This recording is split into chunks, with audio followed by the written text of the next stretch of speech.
It is 1990. A man is alone in a jungle in Vietnam. Rain is coming. He is looking for shelter. And then he finds a hole in the rock. Cold air is blowing out from the darkness, strong like a wind from another world. He steps closer. He hears the sound of a river, deep underground. He sees thick white mist rising from the entrance like breath. And then he turns around, and he walks away, fast. He does not go inside. He does not tell anyone. Not because he is a coward, but because some places feel like they were not made for people. Welcome to Ancient Stories in English. This is a place for clear English. If you are learning English, this channel is for you. We use history to help you learn. Because history is never boring. Today's story is about that man and that hole in the rock. Because what he found and then lost and then found again was the largest cave on Earth. Now, let us begin. It is December 1990. A man is walking alone through a thick jungle. The jungle is in central Vietnam in a province called Quang Binh. The trees are tall, the air is wet, the ground is soft under his feet. He has been walking for many hours. Rain is coming, he can feel it. He needs to find shelter, quickly. Faster now, left, right, nothing. And then he stops. He hears something strange, a sound, like wind. But there is no wind. He looks around. He sees a dark opening in the rock, a hole, in the side of a limestone cliff. He did not know it yet, but this moment would change the map of the Earth. He walks closer, and then he feels it. Cold air. Strong cold air, coming from inside the Earth. Not just a little air, a wind, a powerful wind blowing out from the darkness. He looks into the hole. He sees nothing, only black. But he can hear something, deep inside, the sound of water, a river, somewhere far below. And then he sees the mist, thick white clouds, rising slowly from the entrance of the cave, like the earth is breathing. The man is afraid, one step back, then another. He turns around and walks away into the jungle. He does not go inside, he does not tell anyone. He just walks away. His name is Ho Khan. And what he found that day was the largest cave on Earth. Let me tell you about Ho Khan. He was born in 1969 in a small village near the jungle, a village called Phong Nha. Life in Phong Nha was not easy. Most people there were farmers. They grew rice, they kept animals. But the land was poor, and the money was never enough. So many young men did what Ho Khan did. They went into the jungle. They were looking for something called agar wood. Agar wood is a special kind of wood. It comes from a rare tree, and it has a very beautiful smell. In many countries, in the Middle East, in China, in Japan, agar wood is worth a lot of money. Picture this, a young man, early 20s, carrying a bag heavier than his own body weight, walking into a jungle for 5, 6, 7 days. No phone, no map, just memory and instinct. They carried heavy bags. They stayed for many days. They slept under trees. They ate what they could find. It was dangerous work, but it was work. He was not an explorer. He was just a man trying to survive. Ho Khan was very good at it. He knew the jungle like he knew his own home. He knew where to walk, where to rest, where to find water. He also had one special habit. Whenever he found a cave, he remembered it. Not because caves were beautiful, not because he liked them, but because caves meant one thing in the jungle: water. If you find a cave, you find a river. If you find a river, you survive. This is why, on that rainy December day in 1990, when Ho Khan saw that dark opening in the cliff, he walked closer. He wanted to know if there was water inside. There was. But there was also something he did not expect. Something that frightened him. Something he could not explain. So he left, and the cave stayed hidden. After that day, Ho Khan tried to find the cave again. Not immediately, not right away. But over the years, many times, he went back. He walked the same paths, he looked at the same cliffs, he listened for the same sound of wind. But the jungle is large, and limestone mountains all look the same. He could not find it. He told a few people about what he had seen.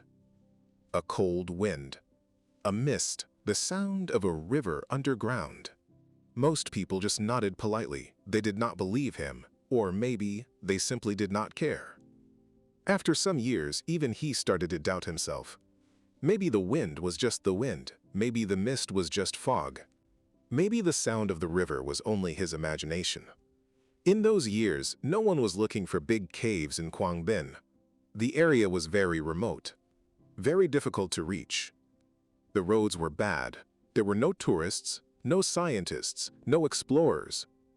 So the cave waited. In the dark, in the jungle, in the silence, waiting for someone to come back. 18 years passed. In the 1990s, while Håkon was searching for agarwood, a man in England was dreaming about caves. His name was Howard Limbert. Howard was a cave explorer, a speleologist. That is the scientific word for someone who studies caves. Howard had a simple dream. He wanted to find the largest cave in the world.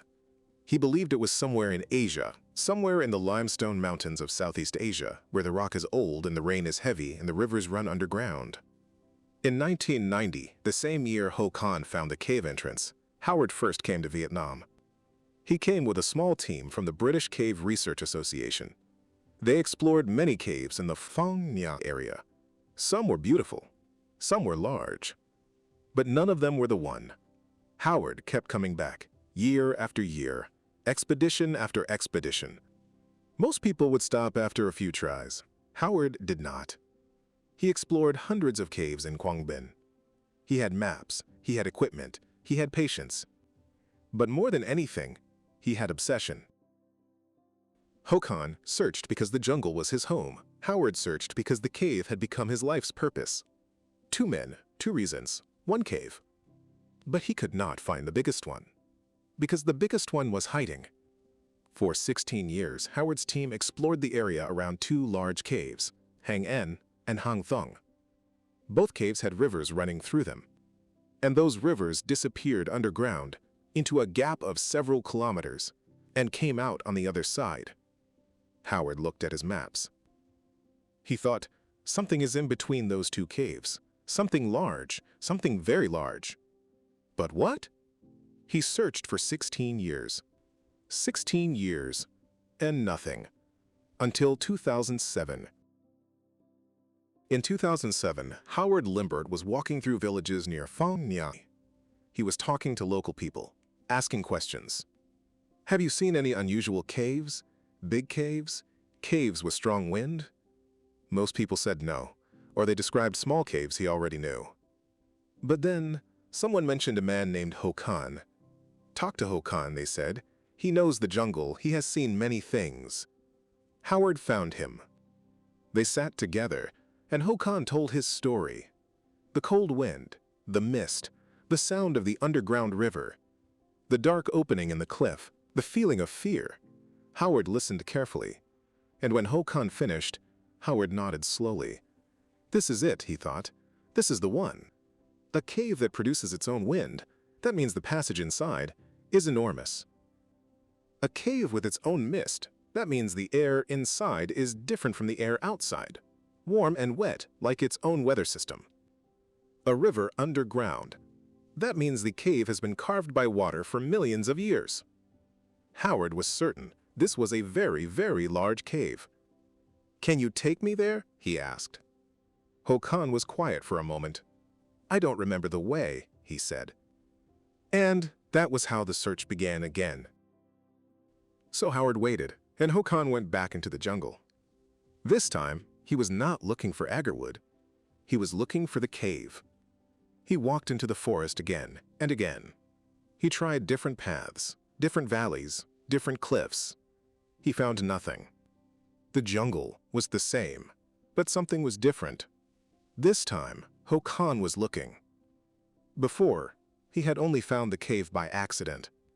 Now he was searching for it, and it refused to appear. Howard's team made one attempt in 2007 to find it with Håkon. They trekked for days through difficult forest. Håkon led them to several cliff faces, several openings, but none of them were right. None of them had the wind, the mist, the sound. Howard went back to England. Håkon went back to the jungle. And then, in 2008, something happened. Something small, something ordinary, but everything changed. Håkon was alone in the forest, looking for food, walking paths he had walked 100 times. And then he felt it. Cold air, coming from somewhere to his left. A turn, a few steps, and there, behind the trees, behind the vines, behind years of jungle growth, was the entrance. The same darkness, the same mist, the same sound of water below. Håkon stood very still. He looked at the entrance for a long time. Then he took out a piece of paper, and he wrote down every detail of the path. Every tree, every rock, every turn. He was not going to lose it again. He walked back to the village. And he wrote a letter to Howard Limbert, who was in England, and said simply, "I found it." On April 7, 2009, a team of explorers stood at the edge of the jungle. There were British scientists, there were Vietnamese researchers from Hanoi University, and there was Håkon standing at the front, ready to lead them in. They trekked for hours through the forest. Heavy equipment on their backs, ropes, lights, cameras, climbing gear. And then Håkon stopped. He pointed. There it was, the entrance. Cold air flowing out like a breath. And white mist rising slowly, the darkness inside, total and deep. The team put on their headlamps, they checked their equipment. One by one, they stepped inside. The first person to enter was a British explorer named Peter McNabb. Through the entrance, light on, eyes adjusting. And then he stopped. Because what he saw, he had no words for it. The ceiling, that is the first thing. Imagine standing inside a mountain and looking up, and not being able to see the top. The ceiling was so high, so far above them that their headlamps could not reach it. 200 meters high, 60 floors, higher than most skyscrapers. They walked forward. The passage was enormous, 150 meters wide. Wide enough for an entire city block. Wide enough for a jumbo jet to fly through, wings and all. They walked further, and then they saw the light. Ahead of them, deep inside the cave, a beam of sunlight was coming down from above. From a hole in the ceiling. A dulin, a place where the roof of the cave had collapsed thousands of years ago. And in that light, growing in the middle of the cave, was a jungle. Real trees, real plants, real living things, growing underground, fed by the sunlight from above. The team stood there in silence. No one spoke. They were inside a mountain. But it felt like they were standing in another world. At this point, they understood something. This was not just a cave. This was a world. They walked on. They found stalagmites, stone columns growing from the floor. The tallest ones were 80 meters high, taller than most buildings you have ever seen. They found cave pearls, round white stones, formed by dripping water over thousands of years. Each one the size of a baseball, smooth, perfect. While empires rose and fell outside, while wars started and ended, while entire civilizations were born and forgotten, these pearls were just sitting here, in the dark, growing, slowly, for 1,000,000 years. They found ancient fossils embedded in the walls. They found species of fish and insects that had never been seen before. They found a second jungle growing under a second hole in the ceiling, deeper, darker, stranger. And they found the river, fast-moving, cold, disappearing into the darkness ahead. No one knows where it ends. Even today, no explorer has followed it all the way. The cave has its own weather. When the temperature inside is different from the temperature outside, clouds form. Real clouds, inside the cave. And sometimes it rains underground. The team continued until they could not continue any further. Because at the far end of the cave, there was a wall of white stone, ancient calcite formed over millions of years. Almost 100 meters high. They called it the Great Wall of Vietnam. They had no equipment to climb it. They had to turn back. But they had seen enough. On April 14, 2009, 1 week after entering the cave, Howard Limbert stood before the world and made an announcement. Hang Sơn Đoòng Cave of the Mountain River is the largest natural cave on Earth, larger than any cave ever measured.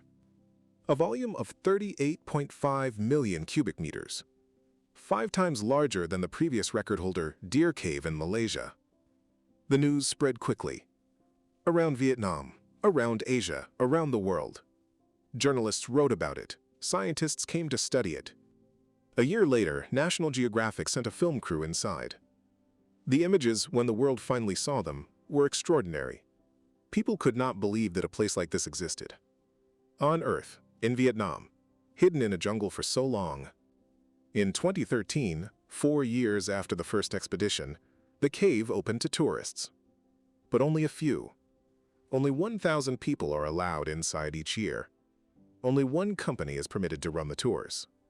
The cave closes completely from September to December to rest, to recover. Because places like this are fragile. Once they are damaged, they cannot be repaired. Ho Khan still lives near the jungle. He still goes inside sometimes, not as a tourist but as a guide.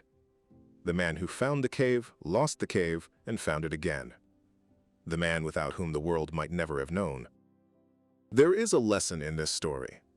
Not a dramatic lesson, not a complicated one. Just this. The greatest things in this world, the most beautiful, the most extraordinary, the most important, they do not disappear. They do not chase you, they wait. In the dark, in the jungle, in the silence. Waiting for someone patient enough, curious enough, brave enough to find them.